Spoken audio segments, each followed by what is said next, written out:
हर रोज़ लेके जाते हैं। अब मैं गिरीश जी की तरफ माइक को प्रोसीड कराऊँगा। गिरीश जी एक आर्किटेक्ट हैं और भवन निर्माण करते हैं, आर्किटेक्ट पढ़ाते हैं, आर्किटेक्चर पढ़ाते हैं, डिज़ाइन पढ़ाते हैं और अलग-अलग यूनिवर्सिटीज़ में जाते हैं और उनके अपने कुछ ऑब्ज़र्वेशंस हैं, अपने कुछ एहसास हैं इस पूरी बिल्डिंग को और जेकेके के कॉन्सेप्ट को लेके। तो गिरीश जी प्लीज़ आपका स्वागत है। Thank you very much sir.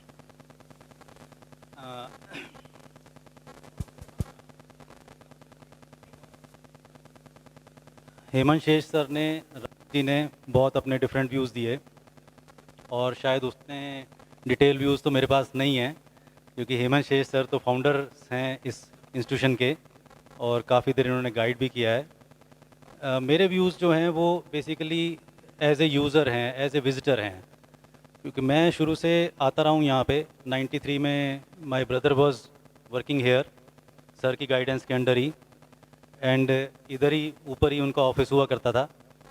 और 93 में तब ये एक वाइब्रेंट, बहुत न्यू, बहुत वाइब्रेंट और बहुत डिफरेंट एक जगह थी और एक पेस था इस जगह में, एक स्पीड थी और एक अलग अलग स्पीड थी। ये एक अलग ऑर्बिट में थी ये जगह। तो हम उस वक्त नए नए कॉलेज से निकले हुए 1 साल 2 साल हुए थे और हमको कॉलेज में जो भी पढ़ाया जाता था वो बेसिकली फॉरेन के मास्टर्स, इंटरनेशनल मास्टर्स। हमारे पास कोई रोल मॉडल ही नहीं था जो बेसिकली जो इंडियन हो। इंडियन आर्किटेक्ट्स को ज़्यादा पढ़ाया नहीं जाता था। तो एक 5 साल पढ़ते पढ़ते एक हमारी एक नॉलेज में एक वॉइड क्रिएट हो जाता है, हम इंडियन रूट से कट जाते हैं। हमको कंसेप्ट्स भी बाहर के सिखाए जाते हैं, बाहर के आर्किटेक्ट्स के क्या थॉट्स होते हैं, क्या कंसेप्ट्स होते हैं। तो 5 years डाउन द लाइन हम इंडियन होते हुए भी इंडियननेस को नहीं जानते और जब हम ग्रेजुएट होते हैं तो हमको एक वॉइड लगता है, क्योंकि हम हैं तो इंडियन कल्चर के। फिर एक अर्बन फैमिली को बिलोंग करता हूँ, रूरल इंटरेक्शन बहुत कम है। तो अर्बन फैमिली को जब बिलोंग करते हैं तो ये कल्चर जो है थोड़ा हमारा वीक हो जाता है, वी आर नॉट अवेयर।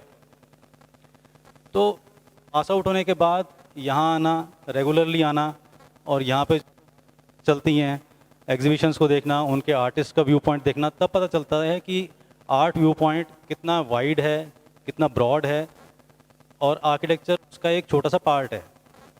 तो art is the all am art, मतलब ऑल एनकम्पासिंग लाइफ जगह है। आर्किटेक्चर तो उसका एक छोटा सा पार्ट है। तो आर्ट कहाँ से आता है? बेसिकली रूट सारा कल्चर से आता है और कल्चर को फोकस में लाया ये इंस्टीट्यूशन। हमारे पास उस वक्त कोई ऐसा इंस्टीट्यूशन नहीं था जो हमको कल्चर पे फोकस कर सके, आर्किटेक्ट्स को। हम तो पढ़ते थे, सिंपल बिल्डिंग्स डिज़ाइन करते थे, जो आर्किटेक्चरल ब्रीफ हमको मिलता था उसके हिसाब से हम, जो हमारे माइंड में जो प्रिंसिपल्स होते थे, हम उस प्रिंसिपल्स को अप्लाई कर देते थे। लेकिन इंडियननेस एक बिल्डिंग में आ सकती है, ये हमको चार्ल्स कोरिया सर की अलग अलग बिल्डिंग्स से पता चलता था और हमने यहाँ लाइव एग्जाम्पल उसका देखा। तो चार्ल्स कोरिया सर की जो जितनी भी बिल्डिंग्स हैं वो आर्किटेक्चरल फैटर्निटी में बहुत रेवर्ड, बिकॉज ऑफ डिफरेंट। अब वो रेवर्ड हैं और आर्किटेक्ट सारे यहाँ पे विजिट करते हैं। मेरे जितने भी आर्किटेक्ट्स फ्रेंड्स हैं ऑल ओवर इंडिया, वो जयपुर आएंगे तो जेके के जरूर आएंगे और उनकी प्रायोरिटी होती है कि पहले जेके के चलें। एक तरह से एक तरह से पिलग्रिम तो हमारी आइडेंटिटी है। तो बहुत कम आर्किटेक्ट्स अभी भी हैं जो इंडियन कल्चर पे वर्क कर रहे हैं। आज सारी आर्किटेक्ट्स जो हैं वो मॉडर्न हो गए, वेस्टर्न हो गए। आज आप कितने एग्जांपल्स देख सकते हैं इंडिया में, जयपुर में किसी भी बिल्डिंग में इंडियन कल्चर का रिप्रेजेंटेशन नहीं है। सब कॉपी कैट्स हैं बाहर के, सब बाहर के कंसेप्ट, ग्लास, ये वो, एयर कंडीशनिंग वगैरह सब ला के लगा देते हैं और वो अच्छे आर्किटेक्ट माने जाते हैं। बट इंडियन कल्चर का इम्पैक्ट एक बिल्डिंग पे आ सकता है और वो इतने गहरे तरीके से आ सकता है, वो हम यहाँ आके समझते हैं। अब मैं तो आउटसाइडर हूँ, I am just a visitor. As a visitor I feel fascinated. जब इसमें मूव अराउंड करते हैं, एंटर करते ही एक डिफरेंट एक्सपीरियंस आता है। जो एंट्रेंस का जो ब्लॉक है वो टिल्टेड है, वो हम तो कंसीव नहीं कर सकते एज आर्किटेक्ट्स की वो टिल्ट किया गया। वो लगता है कि एक डायनामिकली एक टिल्ट हो गया ब्लॉक। वो उधर से एंटर करते हैं, वो सारा हमारा थिएटर एरिया है सारा। फिर एंटर करते हैं, डोम आता है, डोम से सांची स्तूपा का एक फीलिंग आती है माइंड में। सांची स्तूपा की फीलिंग आते ही हमारे को लगता है कि ये एक यहाँ एक ये जगह है जहाँ पे कुछ नॉलेज मिलेगी, जहाँ पे हमको इंट्रोस्पेक्ट करना है, जहाँ कुछ नॉलेज मिलेगी। जैसे ही उस एरिया में आते हैं तो एक ओरिएंटेशन हो जाता है, जो भी विजिटर है, चाहे वो आर्किटेक्ट है चाहे नॉन आर्किटेक्ट है, किसी भी बैकग्राउंड से आया है, उसको आते ही एक ओरिएंटेशन हो जाता है कि यहाँ पे क्या मिलेगा, ये क्या मिलेगा यहाँ पे, वो फीलिंग जो आना बहुत इंपॉर्टेंट है। उसके बाद वो सांची स्तूपा टाइप वो बिल्डिंग के नीचे से आता है, फिर देन ही moves towards the central courtyard जो अपना स्टेप वेल है।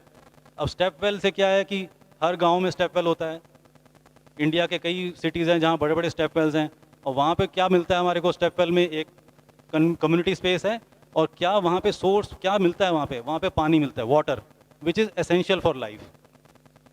Water is essential for life. यहाँ पे उन्होंने स्टेप वेल बनाया, उसके बीच में दिया थिएटर, विच मीन्स कल्चर। उन्होंने वाटर को इक्वेट किया कल्चर से, that means culture is as important as water for us to live. हम इस कल्चर से डिस्कनेक्ट होके we don't have any life. आज हम यहाँ कल्चर से निकल जाएं, अपनी कल्चर को भूल जाएं, तो हम क्या हैं, हम रूटलेस हैं फिर।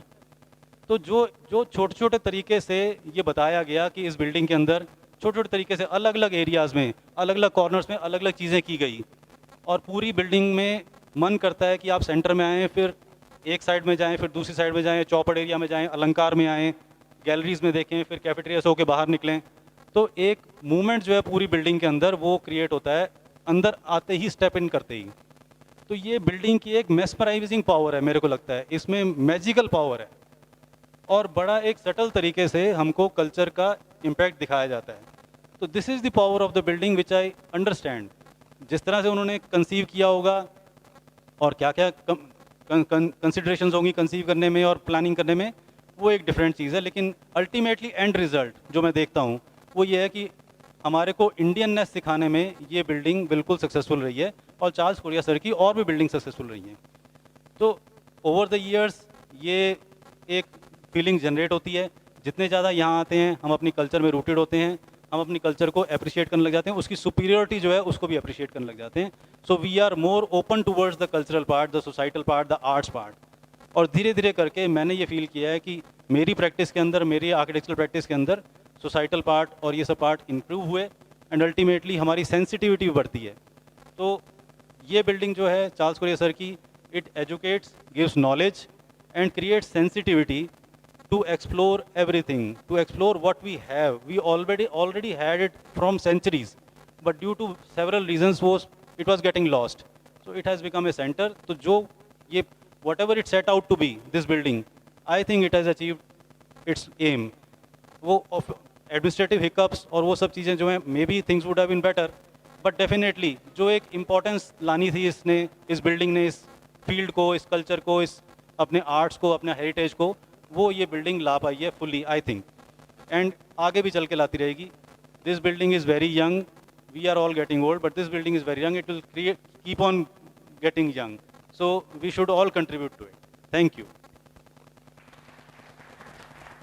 थैंक यू गिरीश जी, बहुत बहुत धन्यवाद आपका। और आपने एक डाइवर्स वे में इस पूरे अपना जो कंटेम्पलेट जो किया बिल्डिंग को, उसको आपने सामने रखा।